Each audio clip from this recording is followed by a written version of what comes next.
Ayoli uchun eng yaxshi ustoz murabbiy bo'lishi kerak deyilibdi. Adashmasam bu narsani Facebookda o'qidim, adashmasam.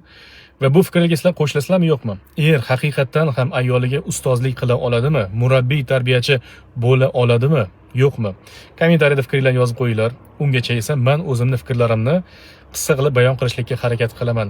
Men bu fikrlarga qo'shilaman. Haqiqatan ham ayoliga ustozlik qila oladi, qachonki o'zi aytayotgan so'zlariga amal qilsa. O'zi amal qilsagina. Bitta misol keltiraman.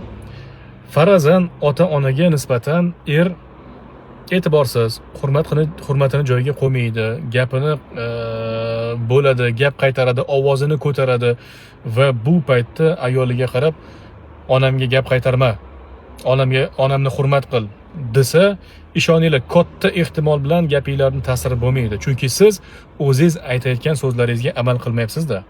Lekin teskarisi, ota-onangizni boshingizda ko'tarib yursangiz, hurmatlarini joyiga qo'ysangiz, eng go'zal munosabatda bo'lsangiz, ota-onangizga nisbatan ayolingizga ota-onamni hurmat qil deyishligingiz shart bo'lmaydi. Sizni qilayotgan ishlaringizdan u o'rnak oldi, ibrat oldi va siz unga ustozlik qildingiz. Murabbiylik qildingiz, tarbiyachilik qildingiz. Qachonki o'zingiz amal qilsangizgina, mana shunda so'zlaringizni ta'siri bo'ladi. Bu haqda biz alohida Telegram kanalimizda 10 daqiqaga yaqin bir necha misollar bilan izohlashlikka, tushuntirishlikka harakat qildik.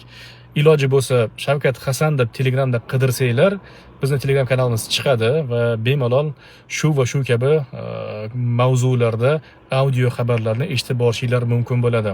Oilalarda sog'lom muhit bo'lishligi uchun biz qo'ldan kelgancha harakat qilamiz.